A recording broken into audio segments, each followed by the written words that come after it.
Sir, आज meeting हुई आपकी, क्या मुख्य रूप से डिस्कस हुआ है और किस तरह से डिमांड्स को लेकर अब बिजली बोर्ड के जो कर्मचारी हैं वो आंदोलन की तरफ बढ़ेंगे क्या? आज HP state electricity employee union की राज्य पदाधिकारी की बैठक है और हमारे बीच में इस प्रेस वार्ता में हमारे प्रदेश अध्यक्ष के डी शर्मा जी भी हैं और तमाम राज्य के पदाधिकारी हैं। आज की बैठक का जो HPSC एम्प्लॉय यूनियन का जो मुख्य एजेंडा है जिस पे अभी चर्चा हुई है उसमें पहला एजेंडा तो यही है कि जो बिजली बोर्ड में एक स्थायी MD दिया जाए।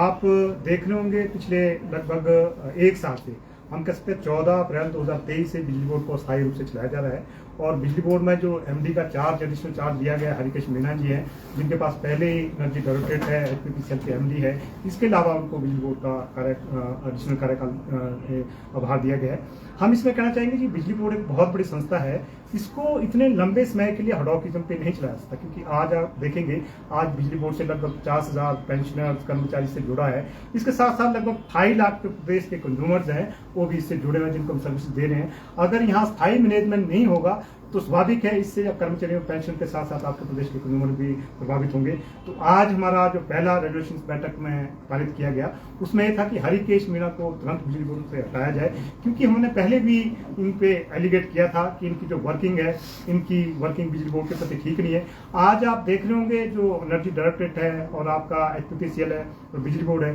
तीनों एंटिटीज के आपसी इंटरेस्ट क्लैश है और तीनों एंटिटीज का एक MD नहीं हो सकता है, लीगली भी नहीं हो सकता है। और आज आप देख रहे होंगे कि हरिकेश मीणा जी भले एडिशनल चार्ज पे बिजली बोर्ड के MD हैं, लेकिन वो काम आपके डायरेक्टर ऑफ एनर्जी और HPPCL कर रहे हैं। आज जो हम कह रहे हैं, आज हम प्रेस वार्ता के माध्यम से कहना चाहेंगे, आज हमने मुख्यमंत्री को एक डिटेल मेमोरेंडम हरिकेश मीणा जी के बारे में दिया गया है और इस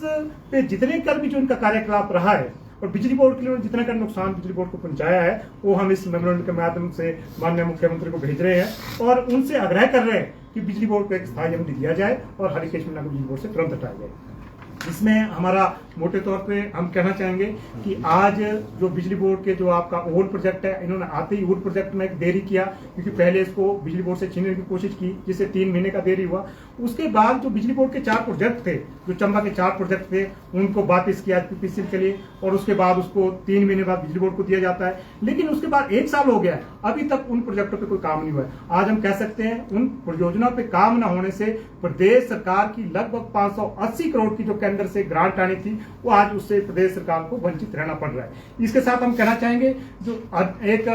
हरिकेश मीणा जी ने एनर्जी मैनेजमेंट सेंटर बनाया है और उस जो एनर्जी मैनेजमेंट सेंटर है उसमें लीगली जो आपका इलेक्ट्रिसिटी एक्ट है या जो आपका ग्रिड कोड है वो उसके कंट्रीवेंशन में है, जो उसमें प्रोविजन है, कानूनी प्रावधान है, उसके अगेंस्ट है। और इस करके हम ये मांग कर रहे हैं जो एनर्जी मैनेजमेंट सेंटर बनाया गया है उसमें जो बिजली बोर्ड से आपका सिस्टम ऑपरेशन है, ASLDC है, जो बिजली बोर्ड के दफ्तर वहां ट्रांसफर किए गए उनको तुरंत वापस किया जाए। आज अगर ये दफ्तर अगर वहां जो एनर्जी मैनेजमेंट सेंटर बनाया गया है उसको जाते हैं तो आज बिजली बोर्ड का जो बिजनेस है, बिजली का बिजनेस है, उसको जो बिजली मैनेजमेंट है, आपका एनर्जी मैनेजमेंट का खरीदना है, बैंकिंग करना है, बेचना है या मॉनिटरिंग है या ग्रिड मॉनिटरिंग है, ये तमाम चीजें इफेक्ट होगी। तो हम ये कहना चाहेंगे मीणा जी ने जो एनर्जी मैनेजमेंट सेंटर बिजली बोर्ड के एक दफ्तर को तोड़ करके बनाया गया है, हम उसका विरोध करते हैं और उसने मीणा जी ने हम कह सकते हैं कि बिजली बोर्ड को कमजोर करने की कोशिश की है। इसके साथ साथ हम कहना चाहेंगे जो आज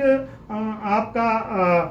RDSS है, बिजली बोर्ड में जो RDSS लागू किया गया है, RDSS स्कीम केंद्र सरकार की एक स्कीम है जिसमें लगभग 1800 करोड़ का आपको बिजली बोर्ड को ग्रांट मिलना था। पहले तो हम ये कहना चाहेंगे वर्तमान में जो MD है बिजली बोर्ड के, इसके कार्यकाल में इस स्कीम में इतनी देरी हुई कि आज जो टाइमलाइन है RDSS की वो सारी खत्म हो चुकी है। आज जो इसमें जो काम आपने स्मार्ट मीटरिंग का किया हो या आपका दूसरा सिस्टम इंप्रूवमेंट का हो, इसमें जो भी आप काम आगे करेंगे ये सारा जो ग्रांट आपका लोन में कन्वर्ट होगा, जिससे प्रदेश के जो आपका बिजली बोर्ड है और प्रदेश के कंज्यूमर्स है उनके ऊपर इसका अतिरिक्त बोझ बढ़ेगा। ये भी एक सबसे बड़ा जो एक लैप्सिस रहा है वर्तमान MD का हम एलिगेट करना चाहेंगे। इसके साथ साथ हम कहना चाहेंगे जो बिजली बोर्ड में आपके लगभग 2100 पोस्टें अप्रूव की थी मई 23 में, जो वर्तमान MD है इन्होंने जानबूझ के इन पोस्टों को नहीं भरा। आज नीचे बिजली बोर्ड में इतनी शॉर्टेज ऑफ स्टाफ है, आपके एक्सीडेंट हो रहे हैं, पिछले 5-6 दिनों में हमारे 5 साथी शहीद हुए हैं। तो आज बिजली बोर्ड में एक रिक्रूटमेंट की जरूरत है। हम ये भी मांग करना चाहेंगे और एलिगेट करना चाहेंगे कि वर्तमान MD बिजली बोर्ड में भर्ती करने में विफल रहा है। इसके साथ हम एक ही कहना चाहेंगे आप अंदाजा लगाएंगे कि जो एमडी है, हम कह सकते हैं कि जो 3 एंटिटीज है, पीसीएल है, डायरेक्टर ऑफ एनर्जी है, बिजली बोर्ड है, उनके इंटरेस्ट क्लैश कैसे होते हैं। अभी रिसेंटली क्या हुआ, एमडी जो आपका एसजेवीएनएल है, एसजेवीएनएल ने बिजली बोर्ड को ₹2.42 के हिसाब से जो उसकी सोलर पावर उसको बेचने की बात कही, लेकिन एमडी जो वर्तमान एमडी है वो पीसीएल के एमडी भी है, उन्होंने उसको लेने से मना कर दिया, क्योंकि वो पीसीएल की जो बिजली थी, पेखू सोलर प्रोजेक्ट की जो बिजली थी, उसको बेचने के हिमायती थे, उन्होंने कोशिश की, लेकिन उसकी कॉस्ट जो आपकी उस पेखू जो हाइडर जो आपका सोलर प्रोजेक्ट है, उसकी कॉस्ट ₹4.5 है। आप खुद देखिए कि जहां आपका एसजेवीएनएल ₹2.42 से बिजली दे रहा था, वही एमडी जहां उसको उसका स्वागत करना चाहिए था, लेकिन वर्तमान एमडी ने उसको नकारते हुए पीसीएल जो आपका ₹4.5 यूनिट के हिसाब से रुपए के हिसाब से बिजली पड़ रही थी, उसको खरीदने की बात कर रहा है। और हम कह सकते हैं उसका अतिरिक्त बोझ किससे पड़ेगा, जो प्रदेश की जनता है उसके टैरिफ पे उसका अतिरिक्त बोझ पड़ेगा। हम इस पे साफ साफ कहना चाहेंगे, वर्तमान जो एमडी है वो बिजली बोर्ड के हिमायती नहीं है, उनको तुरंत बिजली बोर्ड से हटाया जाए और बिजली बोर्ड को एक स्थायी एमडी दिया जाए। दूसरी बात हम इस प्रेस वार्ता के माध्यम से कहना चाहेंगे, जो सीसीएस पेंशन 1972 है, उस स्टेट में जो गवर्नमेंट है, गवर्नमेंट के साथ 1974 में लागू हो गया था, गवर्नमेंट में सीसीएस पेंशन 1972 लागू 74 में हुआ, और स्टेट जो बिजली बोर्ड है वहां भी गवर्नमेंट के साथ साथ सीसीएस पेंशन लागू हुआ। जितने कर भी इसमें संशोधन हुए हैं, जो भी अमेंडमेंट हुए, सभी अमेंडमेंट को बिजली बोर्ड में लागू किया गया। लेकिन अभी जो आपका पुरानी पेंशन के रिगार्डिंग जो संशोधन इसमें हुआ, उसमें एक अनावश्यक देरी की जा रही है। आप कह सकते हैं कि अप्रैल में संशोधन हो चुका था, लेकिन अप्रैल 24 1 साल बीत चुका है, अभी तक बिजली बोर्ड में संशोधन लागू नहीं हुआ। इससे क्या हो रहा है कि जो आज हमारे लगभग 6,6500 कर्मचारी जो आपका एनपीएस का कर्मचारी है, जो आपका ओपीएस में आना है, वो उससे वंचित है। हम कहना चाहेंगे प्रदेश सरकार से, ये जो आपका संशोधन है, ये आपका इनएविटेबल है, लीगली आपको लागू करना पड़ेगा, क्योंकि बिजली बोर्ड में सीसीएस पेंशन 1974 से लागू किया गया। आज जो देरी है, अगर आप इसको 25 में लागू करते हैं, 24 में लागू करते हैं, तब भी आपको 2003 से ही लागू करना पड़ेगा, रेट्रोस्पेक्टिवली लागू करना पड़ेगा। इस करके जो इसमें अनावश्यक देरी की जा रही है, उसमें आपके एडमिनिस्ट्रेटिव इंप्लीकेशन ही बढ़ेगी, लेकिन सरकार या बिजली बोर्ड को कोई फाइनेंशियल उससे बोझ नहीं पड़ेगा, ये हम कहना चाहेंगे। हम मांग करना चाहेंगे प्रदेश सरकार से, उन्होंने कई बार पब्लिक अनाउंसमेंट भी की है कि बिजली बोर्ड में पुरानी पेंशन लागू की जाएगी। हम मांग करना चाहेंगे बिजली बोर्ड में शीघ्र जो पुरानी पेंशन को लागू किया जाए। इसके साथ हम कहना चाहेंगे, आज जो बिजली बोर्ड की स्थिति है, वित्तीय स्थिति है, वो वित्तीय स्थिति बहुत खराब है। हम ये कहना चाहेंगे, आज हमारे जो कर्मचारी जो रिटायर हो रहे हैं, आप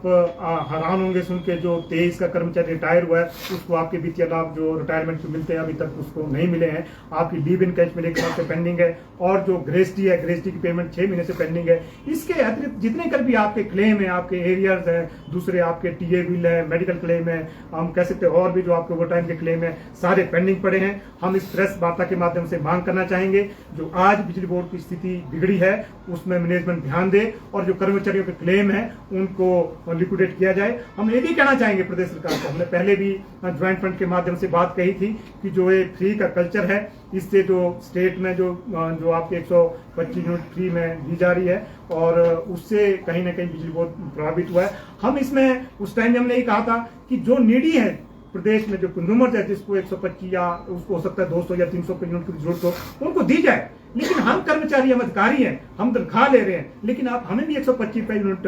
फ्री दे रहे हैं। मुझे लग रहा है वो स्टेट हित में नहीं है, इसको रैशनलाइज करने की जरूरत है। हम जरूर कहना चाहेंगे, जो नीडी है लोग, उनको 125 नहीं, अगर उनको ज्यादा यूनिट की जरूरत है, उनको उसको बिजली को फ्री में दिया जाए। लेकिन जहां जरूरत नहीं है, जो उनकी पेइंग कैपेसिटी है, उन पे उनको रिव्यू किया जाए, और इसको जो है फ्री का कल्चर उसको रैशनलाइज किए, प्रेस वार्ता के माध्यम से कहना चाहिए। ओपीएस को लेकर भी जाएंगे आप, आंदोलन भी किया जाएगा अभी तो हमने मीटिंग कॉल की है, कैसे समय में की है, इसमें मुझे लग रहा है पूरे स्टेट में आपका आजकल कोड ऑफ कंडक्ट लागू है, तो इस बीच में तो शायद हम आंदोलन की दिशा में बढ़ पाएंगे। लेकिन हम स्वाभाविक तौर पर मीडिया के माध्यम से कहना चाहेंगे कि अभी ये जो सारे इशू चरम सीमा पे है, मीणा जी को 1 साल से नहीं उठाना, इससे कर्मचारियों में बहुत आक्रोश है, और बिजली बोर्ड में ओपीएस का ना मिलना, उससे जो कर्मचारी हैं वो बहुत आक्रोश में है, और स्वाभाविक है। हम उम्मीद करेंगे कि इलेक्शन के बाद जैसे आचार संहिता खत्म होगी, प्रदेश सरकार दोनों इशू पे ध्यान दे। हम तो ये कहना चाहेंगे, मीणा जी में तो मुझे लग रहा है कि आज की डेट में ट्रांसफर हो रही है, तो उसमें तो मुझे लग रहा है कोई आचार संहिता का इशू उसको तुरंत हटा जाना चाहिए। लेकिन ओपीएस के लिए हम कह सकते हैं कि वो थोड़ा सा आचार संहिता का टाइम ले, और जुलाई महीने में किसी भी हालत में ओपीएस हो जाए। अगर नहीं होगी तो मजबूरन जो कर्मचारी बिजली बोर्ड का, हम ज्वाइंट फ्रंट के माध्यम से, जिसमें हमारे लगभग 50,000 कर्मचारी हैं, पेंशनर्स हैं, इंजीनियर्स कर्मचारी हैं, हम मिलकर इस लड़ाई को लड़ेंगे। और स्वाभाविक है अगर सरकारें नहीं मानेंगी तो हम आंदोलन की ओर भी बढ़ने से कोई परहेज नहीं करेंगे। ढील कहाँ लग रही है आपको ओपीएस, क्योंकि 1 साल से ज्यादा समय हो गया है कर्मचारियों को दिए हुए, लेकिन बिजली बोर्ड को नहीं हो पा रहा, क्या कोई टेक्निकल इशू आ रहा है, किस लेवल पे लग रहा है, कोई आपकी वार्ता भी हुई है? मुझे लग रहा है ये कहीं ना कहीं जो डिसीजन मेकिंग में कहीं दिक्कत है, जो हम कहना चाहेंगे। आप इसको मोटे तौर पर देखेंगे, जो हमें अभी कंट्रीब्यूशन दे रहे हैं, जो एम्प्लॉयर और एम्प्लॉइज का कंट्रीब्यूशन है वो 47 करोड़ है, जो हम साल का दे रहे हैं, जो हम NSLDL में जमा कर रहे हैं। लेकिन अगर हम पुरानी पेंशन लागू करती है उसमें लागत आती है 7.5 करोड़, 7.5 करोड़ की, 7.5 करोड़ की आपकी लागत आती है। NSLDL में आप 47 करोड़ दे रहे हैं। अगर आप पुरानी पेंशन लागू भी कर जाते हैं फिर भी आपका पेंशन कंट्रीब्यूशन से पैसा बचता है। वित्तीय तो कहीं नहीं इंप्लीकेशन है, मुझे लग रहा है इसमें और हालांकि आपका वर्किंग कैपिटल बच जाएगा जिसको आप यूज कर सकते हैं। तो कहीं ना कहीं मुझे लग रहा है जो फैसले लेने में कहीं प्रदेश सरकार हो सकता है, जो हमारे जिसकी हम बात कर रहे हैं मीणा जी, उन्होंने क्या क्या आंकड़े माननीय मुख्यमंत्री को दिए होंगे, तो कहीं ना कहीं डिसीजन मेकिंग में देरी है, ये हम कहना चाहेंगे। हम एलिगेट करना चाहेंगे कि अगर उस टाइम जो सर्विस कमेटी 25 मई को हुई थी 23 में, अगर उसमें मामला चला गया होता HRTC की तरह, आज भी बिजली बोर्ड में आपकी पुरानी पेंशन बहाल हो चुकी होती। लेकिन इसमें भी मीणा जी का एक अहम रोल रहा है, जिनकी लापरवाही से उस टाइम में ओपीएस बिजली बोर्ड में लागू नहीं होता।